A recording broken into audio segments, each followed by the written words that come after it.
കർത്താവായ യേശുക്രിസ്തുവിൻ്റെ പരിശുദ്ധമായ നാമത്തിൽ എല്ലാ പ്രിയപ്പെട്ടവർക്കും മോർണിംഗ് ഡ്യൂവിൻ്റെ പുതിയൊരു പ്രഭാത വചന ധ്യാനത്തിലേക്ക് സ്വാഗതം.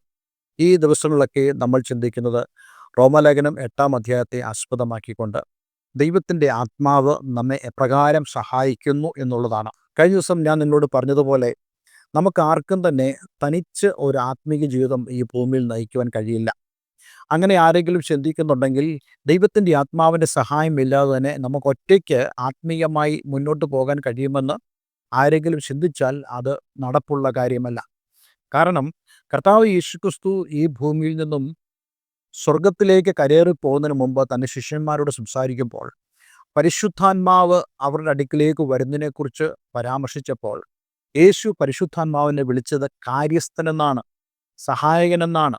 ഞാൻ പോയി കഴിഞ്ഞാൽ അത് നിങ്ങൾക്ക് പ്രയോജനമാണ്, കാരണം കാര്യസ്ഥനായ പരിശുദ്ധാത്മാവ് നിങ്ങളുടെ അടുക്കൽ കടന്നു വരും.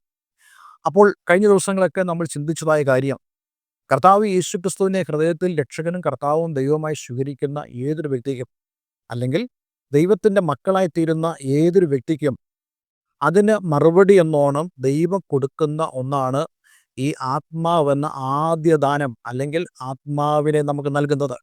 കഴിഞ്ഞ ദിവസം നമ്മൾ പരാമർശിച്ച വാക്യം ഇങ്ങനെയായിരുന്നല്ലോ, നിങ്ങൾ ദൈവത്തിൻ്റെ മന്ദിരമെന്നും ദൈവത്തിൻ്റെ ആത്മാവ് നിങ്ങളിൽ വസിക്കുന്നുവെന്നും നിങ്ങൾ അറിയുന്നില്ലയോ.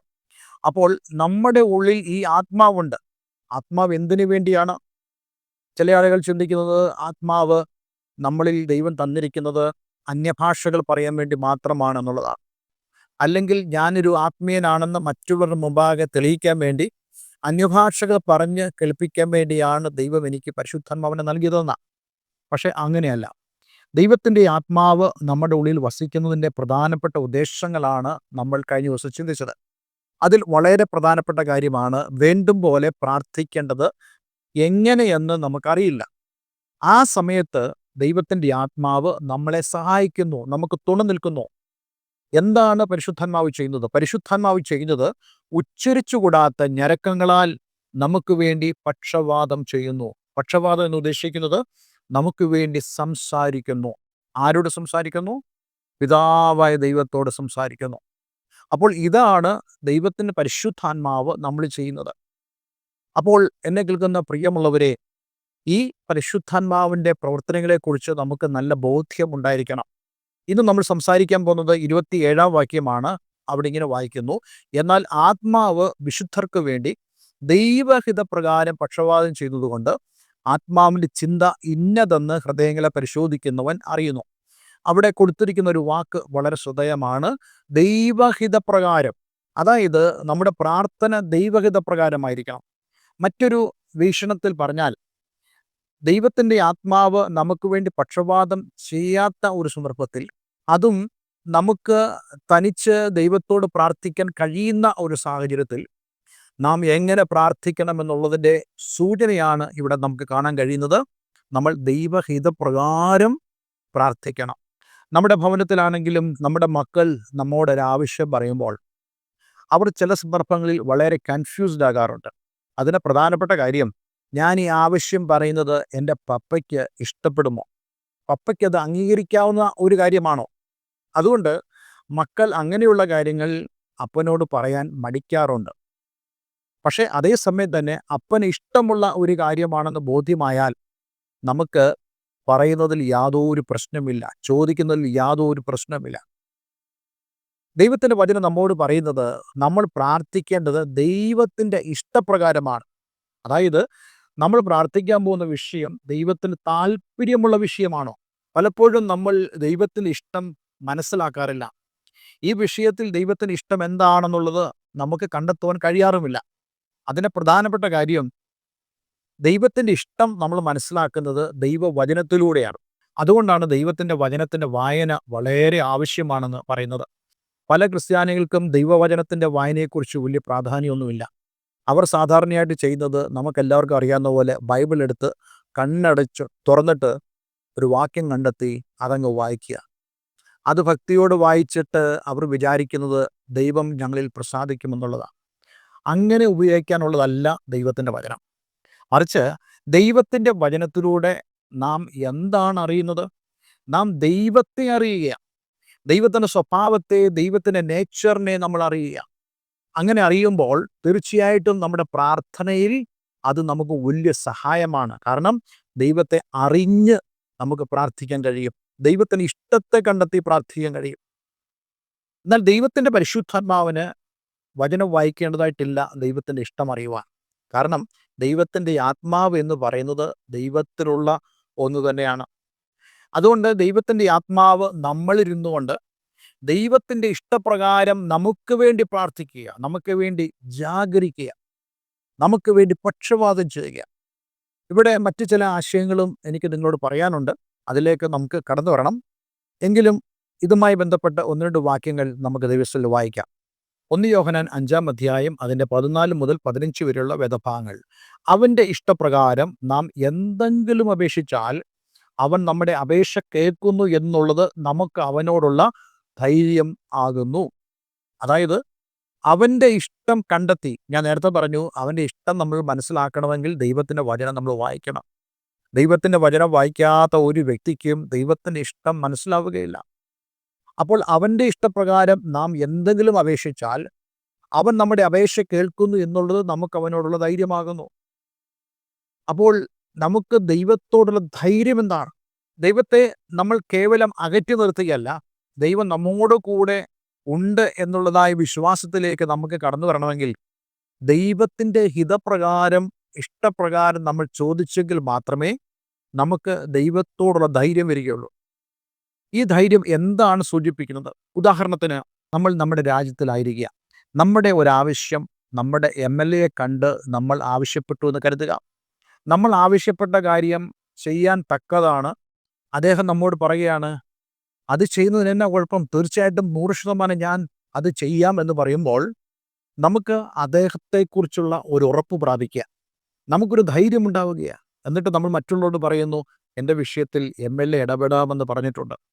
ഇതേപോലെ തന്നെയാണ് എൻ്റെ ദൈവം എനിക്ക് വേണ്ടി പ്രവർത്തിക്കുമെന്നുള്ള ആ ഉറപ്പ് നമുക്ക് പ്രാപിക്കാൻ കഴിയണം. നിങ്ങളുടെ മക്കൾക്ക് വേണ്ടി അവരുടെ ഭാവിയിൽ നിങ്ങളുടെ കയ്യിൽ റിസോഴ്സുകൾ കാണുകയില്ല, അവർക്ക് എന്ത് സംഭവിക്കും നമുക്കറിയില്ലായിരിക്കാം. പക്ഷേ ദൈവത്തോടുള്ള പ്രാർത്ഥനയിൽ നമുക്ക് ദൈവത്തിൽ ധൈര്യപ്പെടുവാൻ കഴിയുന്നതായ ഒരു ആത്മീയ സ്ഥിതിയിലേക്ക് കടന്നു വരാൻ സാധിക്കണം. ഒരുപക്ഷെ നമ്മുടെ പ്രാർത്ഥനയുടെ മറുപടികൾ നമ്മൾ പ്രാപിക്കുക എന്നുള്ളതിനേക്കാൾ ഉപരിയായിട്ട് നമ്മൾ പ്രാർത്ഥിക്കുന്ന വിഷയങ്ങളിൽ കർത്താവ് യേശുക്രിസ്തുവിലുള്ള ധൈര്യം നമുക്ക് പ്രാപിക്കത്തക്കോണം നമുക്ക് പ്രാർത്ഥിക്കുവാൻ സാധിക്കണം. കേവലം മറുപടി കിട്ടിയിട്ടല്ല നമ്മൾ പറയേണ്ടത് ദൈവം എനിക്ക് വേണ്ടി പ്രവർത്തിക്കുന്നു എന്നുള്ളത്, അല്ലെങ്കിൽ പ്രവർത്തിച്ചു എന്നുള്ളത്. മറിച്ച് പ്രാർത്ഥന നമ്മൾ ചെയ്തു കഴിയുമ്പോഴേ നമ്മൾ പറയും, എനിക്ക് കർത്താവ് യേശുക്രിസ്തുവിലുള്ള ധൈര്യം പ്രാപിക്കാൻ കഴിഞ്ഞു, ഈ വിഷയത്തിൽ ദൈവം എനിക്ക് വേണ്ടി പ്രവർത്തിക്കും എന്നുള്ളത്. ഇതാണ് ദൈവത്തിൻ്റെ വചനത്തിലൂടെ ദൈവം നമുക്ക് തരുന്ന ഈ ഉറപ്പെന്ന് പറയുന്നത്. ഇതേ വാക്യം തന്നെ 1 യോഹന്നാൻ 5:14-15 വാക്യങ്ങളിൽ 15-ാമത്തെ വാക്യം നമ്മളിങ്ങനെ വായിക്കുന്നുണ്ട്. നാം എന്തപേക്ഷിച്ചാലും അവൻ നമ്മുടെ അപേക്ഷ കേൾക്കുന്നു എന്ന് അറിയുന്നുവെങ്കിൽ അവനോട് കഴിച്ച അപേക്ഷ നമുക്ക് ലഭിച്ചു എന്നും അറിയുന്നു. നോക്കിക്കേ, ഈ വാക്യത്തിൻ്റെ ആ ഡെപ്ത് എത്രത്തോളമാണ്. ഇവിടെ നമ്മൾ വായിച്ചു, നാം എന്തപേക്ഷിച്ചാലും അവൻ നമ്മുടെ അപേക്ഷ കേൾക്കുന്നു എന്നറിയുന്നുവെങ്കിൽ. കാരണം അത് ദൈവഹിത പ്രകാരം നമ്മൾ പ്രാർത്ഥിച്ചതുകൊണ്ട് അവനത് ഇഷ്ടമായി തീർന്നു, അവൻ അത് കേട്ടു എന്ന് നമ്മൾ അറിയുന്നെങ്കിൽ അവനോട് കഴിച്ച അപേക്ഷ നമുക്ക് ലഭിച്ചു എന്ന് നാം അറിയുന്നു.